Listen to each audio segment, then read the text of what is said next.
What's up, guys? This is Micah Dobbins, host of the Micah Dobbins Show, powered by Judah TV. And right now, we're going to go over our segment, movie or TV show reviews.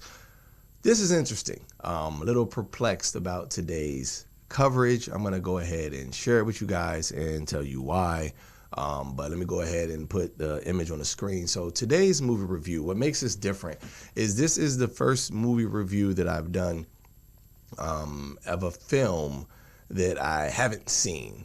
I share trailers of upcoming films sometimes.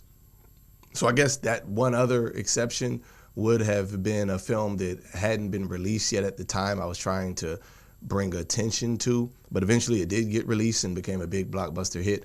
But this particular film I'm speaking of now, because normally I try to cover movies I've seen, talk about the backstory or different things. This movie, I haven't actually taken the time out to see. So you might feel like, well, how can you review a film you haven't seen? I'm just gonna go based off of the trailer, what the premise of the movie is, and the sensitive nature of the subject. And I'm talking about none other than the Book of Clarence, which is a new movie that came out. We know many have probably given reviews before, so hopefully you guys will be able to hear my review and understand where I'm coming from and why I'm covering this film. Personally, I've shared with you guys on this platform before that I base it off of my Judeo-Christian worldview when it comes to the various subjects I cover.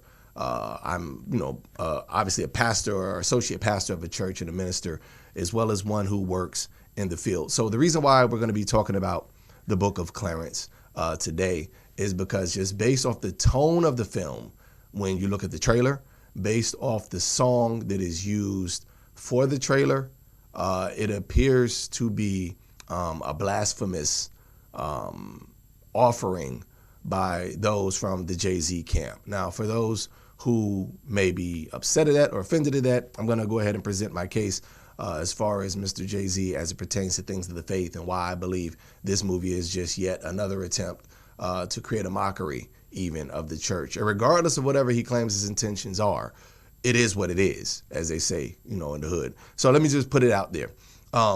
I used to be involved in the hip hop industry. I'm very familiar with much of the culture of that. So when I speak about Jay-Z, I want you to know this is not coming from somebody who never heard a record. Been there since Reasonable Doubt, and if we're honestly being frank, even back when Hawaiian Sophie came out with Jazz, my sister had the cassette tape. So yeah, it goes that far back with the kid. So with that being said, Jay-Z has always made reference to God in a negative light or in a negative way. You can go back to his song The Evils, which was short for Devils, where he talked about, never asking for forgiveness of sins. You pray to God, I pray to God-y. I'm just quoting lyrics here. You can go to the song that he did with, I think it was Biggie, Puffy, and them Ghetto Boys, where he was like, never found of a lost like Allah's body. In fact, my thoughts not too different of that of God body, but it's the all shoddy got cats likening me like the late Bob Marley. Pardon me, y'all, the great Bob Marley. So he referenced himself as a God body. And for those who don't know who the God bodies are, that's why Jay-Z wears the star with the 7 and the crescent moon. 360 degrees knowledge of self, they know their math, etc. He identifies as a God body, which is far from the faith of Christianity or, what the Bible teaches, if you know their history or whatever. Beyond that, we know about the song New York, where he was like, Hail Mary in the city, you're a virgin, Jesus can't save you, life begins when the church ends. We know he calls himself Jehovah, which H to the Izzo, V to the Izzy. That's the anthem, throw your hands up. They call him Jehovah. He says, the God of rap, basically in many songs, he's called himself that. From references to My Cup Runneth Over, Drinking Your Cup Till It Runneth Over, Holy Grail. There are many songs and many references you can look to gain understanding of Jay-Z's lack of respect thereof for the faith. Now, with that being said, there was a time, I believe, where it came out that he had issues with the faith due to a family member being molested by, I think his grandfather may have been a pastor or a preacher. I can fully empathize with a person's hurt and their disdain because of an experience. However, to clump the whole group without actually researching or finding out if this person was truly in the faith or not, I think is a grave error in his case. So my problem isn't so much with him personally. Just the position that he takes when it comes to spiritual matters, I think he needs much prayer for that. You can gain the whole world, but what does it profit you if you lose your eternal soul in the process? And when I see the trailer for such a film, some are trying to say, well, it's because they portrayed Christ as black and they portrayed the characters as black. I don't think that's the controversy here. More than likely, it would probably be controversial to a lot of people, but I would have an issue, obviously, with that. I think the problem with this particular film is that this man, who's, I guess, a fictitious character, they're kind of adding to the story of the Bible, wants to mock or mimic Jesus and perform the miracles of Jesus so that he can get put on because he's, a bottomed out guy. He don't want to be at the bottom no more. He's trying to get to the top. He's trying to get, the bag. So he talks about, we're going to do what Jesus does. I got to find out what motivates him, and I'm going to replicate him. And allegedly, he somehow finds his faith in the midst of all this, or finds acceptance and true love in the midst of all this. But the problem still remains that it is yet a mockery, of Christ. Those who are for real about their faith, those who take the Bible serious, those who are, students of the Bible, or have a relationship with the most holy God, have an understanding how things like this aren't good. When you hear this song where the guy's like, I'm a God, hallelujah, in the theme in the background, I'm a God, praise me, hands up, hallelujah. Come on, bro. Like, you can't say this isn't blasphemous at this point. When you see the man, grinding up on a chick and, all these things, trying to get his hustle on, but yet he's trying to be, I guess, a holy hustler, whatever the case may be. And I could draw parallels where there are those who try to preach the gospel for profit. There are those who try to make merchandise of the people of God. There are those who aren't called to preach by God, but called by men, or just called themselves and became pastors and decided, oh, this is how I'm going to get paid. I'm going to stand up in the pulpit. That right there is whack. That ought not be.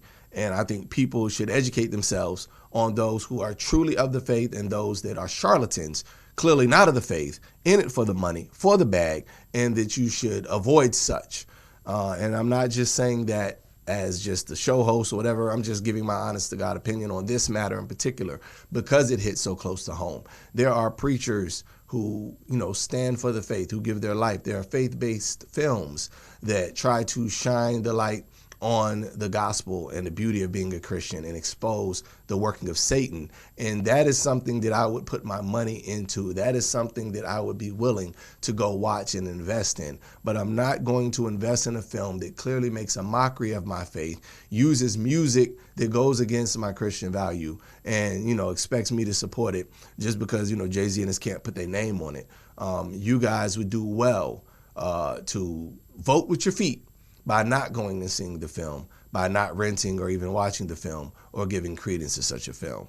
Now, this is probably one of my harshest reviews of any film because, like I said, other films that I've tried to cover, whether it be through Reflections of History, where I shared about movies, or whether it be a segment like this with our movie review. I've done, top 10 Christmas movies, etc.